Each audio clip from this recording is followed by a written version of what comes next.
Welcome back to the shop. I'm Dave, and this week I'm working on making this cab longer on my 1952 Dodge M37.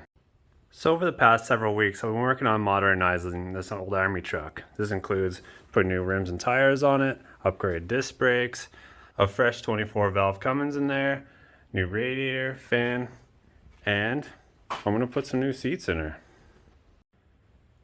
Last week I was working away at putting the steering wheel and pedals inside this thing, and I got the tilt steering, which is a nice upgrade to the old non-power steering option. So these seats are definitely showing their age, and I definitely want to get a little bit better of a seating option within this truck. And I also want to improve the safety by putting in some seat belts as well. So these are the leather seats that I pulled out of my 2001 donor, and they have a bunch of adjustability on the side of them, and they're even heated. Also, as an added bonus, they have an integrated seat belt. These seats also have the option to recline, which is something that's not offered in the 52 model.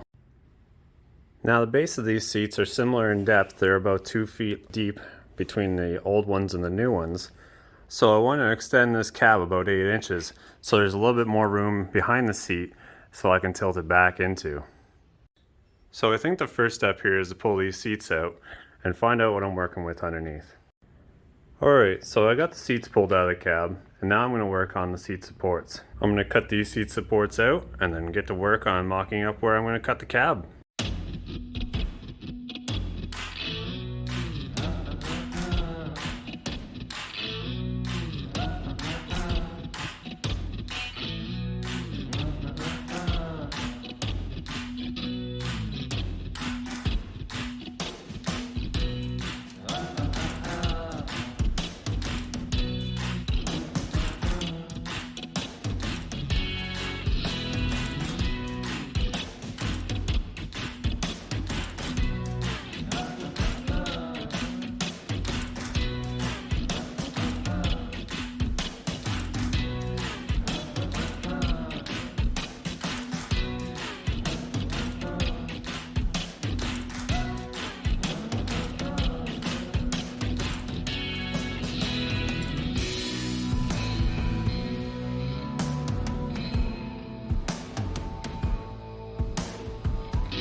Alright, so I got the seat supports cut out, sanded down, and while I was grinding the lip down, I noticed that this separated here, so I just tack welded it back together. I'm fairly sure I'm going to take this hump out in the final install, but for now I'm going to leave it alone. So as of right now, here's the plan. I'm going to cut it right behind the B pillar here, all the way down, and then I'm going to cut it along this line and come up behind the B pillar over there behind the door. I've got my cut line here drawn up, and a good way to make sure and double check that your line's where you want it to be is drill a little hole in it and then see if you're right where you need to be. That way if your line wanders, you're only in it a plug weld, you're not in it a whole seam weld. So once I have the back of this cut off, the plan is to extend it out 8 inches, which is where I got it marked here and across there. And that should give me more room for the larger seats and a little bit more leg room. And then the next step is just to cut it.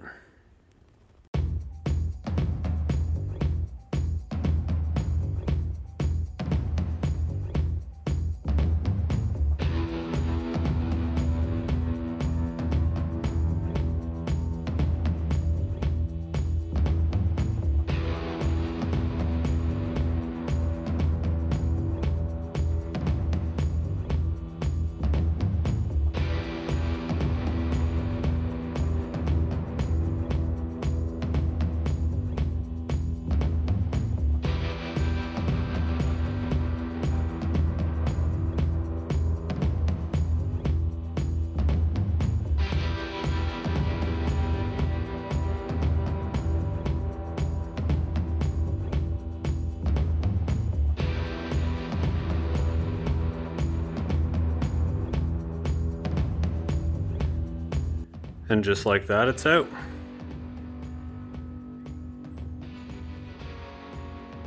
So I like the idea of cutting behind the B-pillar like this, and then I cut through the supports here and down here as well. My initial idea was to just cut right behind the B-pillar and just across to the other one in a straight line. But then I decided against it because as I was cutting down the back behind this B-pillar, the sheet metal was coming out and it was only tacked about once here on the back of this cab support. And the cab support sounded like an easy way to get through this. So I ended up cutting through a little bit of the cab support down here. It's quite thick, but I'll be able to repair that. But then in order to get this off, you have to cut straight down through this where cab support is here, and then just follow along here. There'd be a bunch of welding here where the floor attaches to it, and then you can come out. And then there's just a little bit of tack welding here, and I just was able to break that free with a hammer. I also had to cut out the support for the rear B-pillar here, but I'll add this back in. So as you can see, this is where the old cab ended, and this is how far I want to extend a new cab. So before I can add the back of the cab back on, I have to make a relief here because the frame comes up, and it's probably easiest to see if I do this. But this is in line with the floor here, and then it comes over and through. So I'll cut a little relief out of the back of the cab. It'll probably end up in the final product.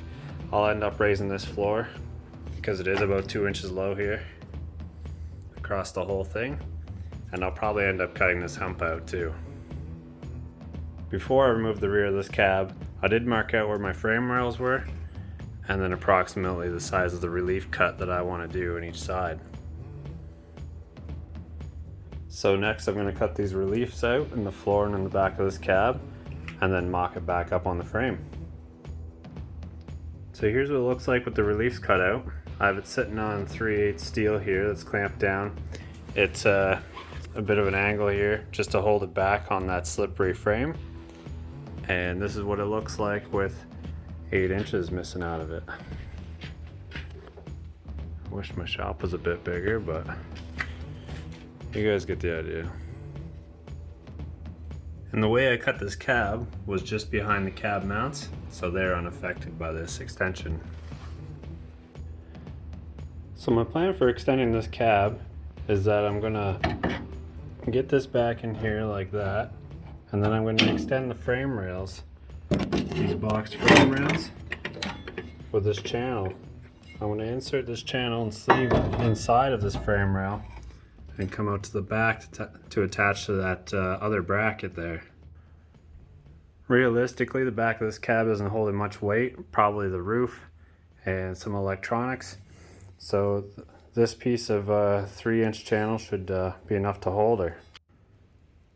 And then I'm going to pound out some sheet metal so I can cover this giant hole here and then go from there.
So from the time lapse, it's pretty apparent that I don't own a metal brake. But anyways, I got both these sheets pounded out. They got the gap on the top there for where the cab roof sits, and also has the bottom lip there that's mimicking what's on the cab here. So this is what the top of it looks like, and then I'll come over and pick this part up here. So it matches the profile up here, and then coming down here, matches up the profile there. I'm not about to start a body metal stamping company, but that goes to show what you can do with a 5-inch vise and a couple of hammers.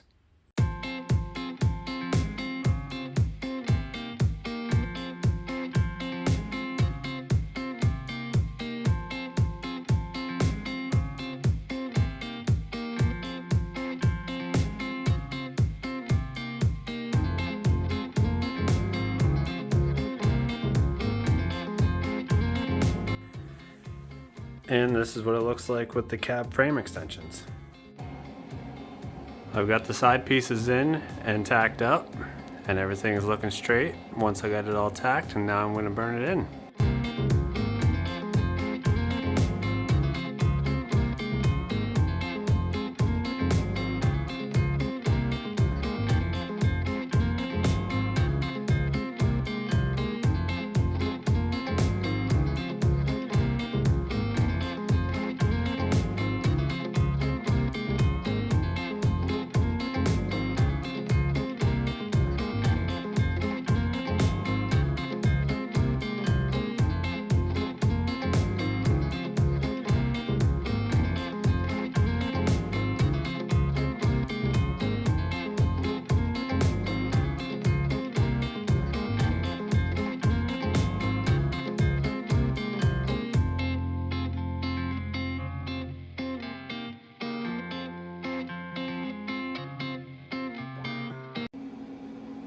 Alright, so this is what it looks like with the support bars in it.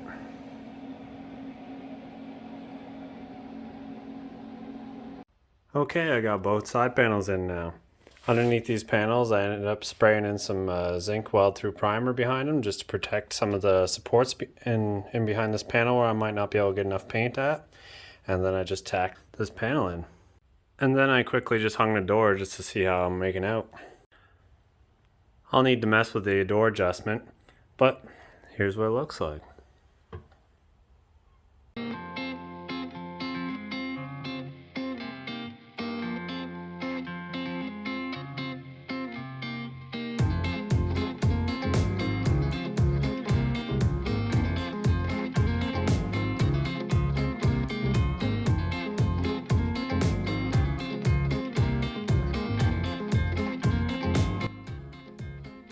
Alright, so this is what it looks like after I welded this panel in. You just do a little bit of stitch welding and then try to move to a different spot. You don't want to get too much heat in the panel all at one go, so you kind of have to move around just a lot. Just make sure that you don't get too much heat in it so it doesn't warp the panel out. After that, I sanded the panel down, and then from here it'll probably get a little bit of body fill, and then it's good to go for paint. So from here, I'm looking at putting floor in. Here I have most of the floor cut out so that it's level across the entire width of the cab. My plans for putting the floor back in is to kind of leave this hump. I've cut the bigger hump out that was here before, and I'll probably replicate this hump all the way to the back, and then put in a piece of sheet metal back there. And then this will represent where the actual finished floor is in the rear of the cab. But I'm running out of time this week to get the edit out, so I'm going to leave this for next week, and then next week I'll get the seats in. So before I go for today, I'm trying to figure out whether I want to cut the rest of this frame or not. Initially, it was my plan to shorten this frame to match the wheelbase of the old M37. But since then I've done modifications like make the truck 13 inches wider, and also make the cab 8 inches longer. So maybe it stands to reason that I should put a bigger bed in it. So I'm back at the drawing board here, and I'm trying to figure out if I'm going to cut the frame or not. So here I have a scale drawing of the wheelbase versus width for both vehicles, as represented by these two squares here. So I have the original M37, the wheelbase of 112 inches, and it's about 74 inches wide. And then I have the current configuration as what sits in the shop right now. It's 137 inch wheelbase and 87 inches wide. So I'm trying to reason this out with a ratio of the wheelbase to width. The original M37 had a wheelbase of 112, and you divide that by 74 inches wide and you get a ratio of 1.5. If we take the widened Ram with the wheelbase of 137 and divided by the width of it, 87 inches, you get approximately the same aspect ratio. So I've also extended the cab, which makes the wheelbase be approximately 8 inches longer than the 112 inches. At the current width, I get a smaller ratio of 1.38.